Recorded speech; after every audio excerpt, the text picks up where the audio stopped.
कब्ज को अगर आप मजाक में ले रहे हैं तो शरीर की कई सारी ऐसी बीमारियां जो कब्ज की वजह से पैदा होती हैं। आज की इस वीडियो में हम बात करेंगे कब्ज के कारण होने वाली बीमारियों के बारे में और कब्ज को आप जड़ से कैसे ठीक कर सकते हैं। कुछ ऐसे होम रेमेडीज, कुछ ऐसे मेडिसिन जिनकी मदद से आपको आदत भी नहीं पड़ेगी और आप 110% कब्ज की समस्या को ठीक कर सकते हैं। जिनको गैस एसिडिटी बहुत ज्यादा होता है, जिनको कब्ज की समस्या लगातार लंबी समय से है, जिनको फ्लैटस बहुत ज्यादा आता है, खाना सड़ता है पेट के अंदर, ऐसे कई मरीजों के लिए बहुत इंपॉर्टेंट वीडियो है। लिवर को कैसे मजबूत करेंगे, डाइजेस्टिव सिस्टम को कैसे मजबूत करेंगे, गट हेल्थ को कैसे क्लीन करेंगे, ये सारी चीजें आज के इस वीडियो में हम समझेंगे। वीडियो थोड़ा बड़ा हो सकता है, आपको जरूरत है इस वीडियो को पूरा देखने की। अगर वीडियो अच्छा लगे तो लाइक, अभी चैनल को सब्सक्राइब जरूर करिए, क्योंकि इस तरह की हेल्थ से रिलेटेड साइंटिफिक वीडियोस इस चैनल पर आपको मिलती रहेंगे। कब्ज एक ऐसी समस्या है कि इसे मुझे लगता है भारत में राष्ट्रीय बीमारी घोषित कर देना चाहिए। समझिए कब्ज है क्या, ये क्या भला है। बहुत सिंपल लैंग्वेज में समझिए, दांतों का प्रॉपर तरीके से सही समय पर साफ न होना, इसे कब्ज कहते हैं। यानी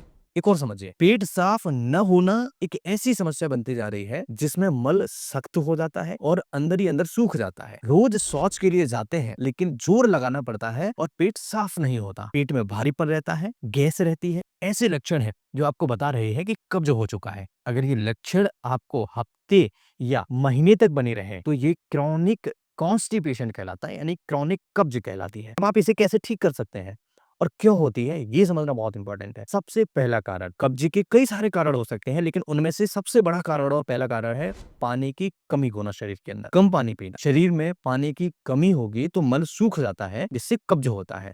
दूसरा कारण, फाइबर की कमी होना। आजकल लोग बाहर का खाना ज्यादा खाते हैं, फास्ट फूड ज्यादा खाते हैं, कम सब्जियां खाते हैं, जिससे आंतों को चलाने के लिए या चलने के लिए जरूरी जो फाइबर होता है, रेशा जो होता है, वो नहीं मिलता।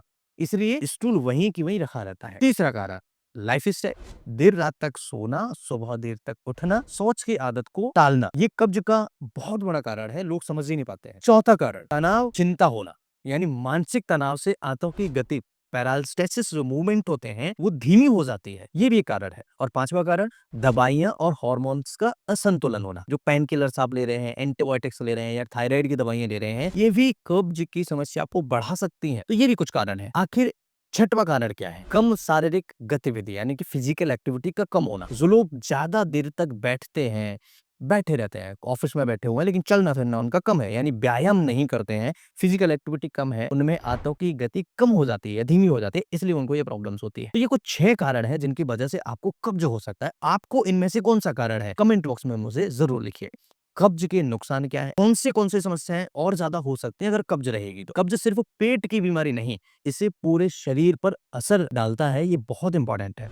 मुंह का स्वाद खराब होना, बार बार छाले होना, सिर दर्द होना, चिड़चिड़ापन होना, त्वचा पर दाने आना, मुहासे होना, गैस एसिडिटी की प्रॉब्लम होना, बवासीर होना, पाइल्स जिसे कहते हैं, फिशर होना, ये भी हो सकते हैं। कई लोगों को तो फिस्टुला तक के इश्यूज आते हैं और लंबे समय तक अगर आप इसका ट्रीटमेंट न करें तो कोलोन कैंसर का भी खतरा बढ़ सकता है। इसलिए कब्ज को हल्के में लेना बहुत बड़ी भूल हो सकती है। आप इसका प्रॉपर ट्रीटमेंट स्टार्ट करिए।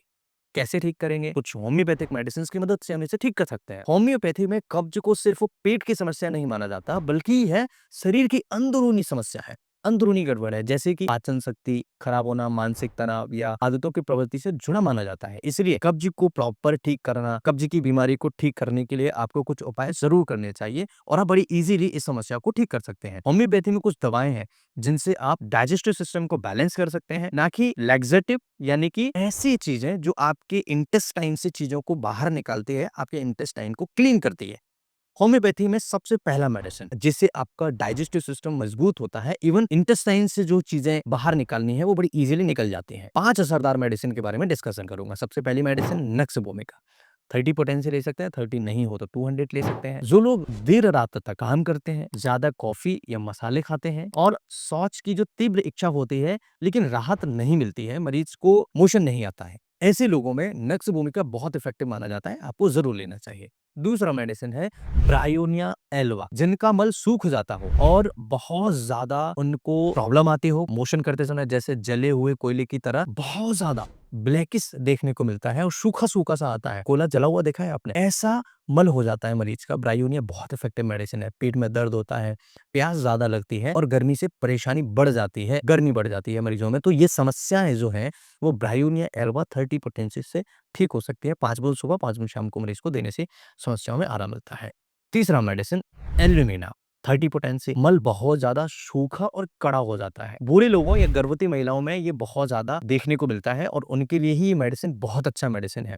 30 पोटेंसी में 5 गुण सुबह, 5 गुण शाम को मरीज को देने से आराम मिलता है।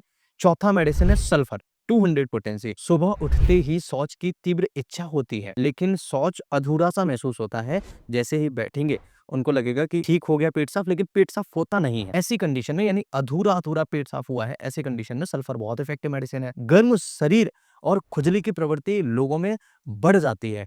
ऐसे लोगों में अगर ये दिक्कतें हैं, तो आप सल्फर 30 पोटेंसी में 5 बूंद सुबह, 5 बूंद शाम को मरीज को देने से आराम मिलता है। 5वां मेडिसिन लाइकोपोडियम, 30 पोटेंसी या 200 पोटेंसी। पेट में गैस बहुत ज़्यादा बनती हो, भारीपन होता हो और दोपहर के समय थकावट महसूस होती हो, दाहिनी तरफ परेशानी ज़्यादा होती हो पेट के अंदर, ऐसे मरीजों के लिए 5 बूंद सुबह, 5 बूंद शाम को आप दे सकते हैं। खान-पान में बदलाव करना बहुत ज़्यादा ज़रूरी है। ये तो कुछ होम्योपैथिक मेडिसिन थी, लेकिन इसके अलावा भी कुछ चीज़ों का ध्यान रखना ज़रूरी है। खान-पान में भी बदलाव ज़रूरी है। घरेलू जीवन शैली, घरेलू उपाय बहुत इम्पोर्टेंट है।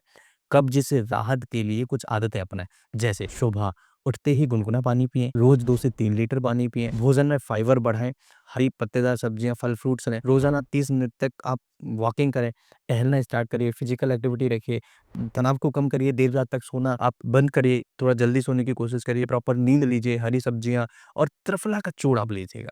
घरेलू उपाय बता रहा हूँ मैं आपको, त्रिफला का चूर्ण आधा चम्मच लीजिएगा और इसे गुनगुने पानी में मिलाइएगा। आप इसे सुबह-सुबह खाली पेट लेना स्टार्ट करिए, आपकी प्रॉब्लम ठीक होना स्टार्ट हो जाएगी। दोस्तों, कब्ज़ के बारे में आज हमने इस वीडियो में बहुत इंपॉर्टेंट इन्फॉर्मेशन आप सभी के साथ में शेयर किया है। अगर आपको लगता है कि आप इसे ठीक करना चाहते हैं और इस वीडियो की मदद से आपकी प्रॉब्लम ठीक हो सकती है, तो आप अपने दोस्तों के साथ इस वीडियो को ज़रूर शेयर करिएगा। मैं फिर मिलता हूँ इसी तरह की किसी इंटरेस्टिंग और ट्रस्टेड वीडियो में। तब तक के लिए स्वस्थ रहिए, मस्त रहिए, मुस्कुराते रहिए। नमस्कार। जय हिंद।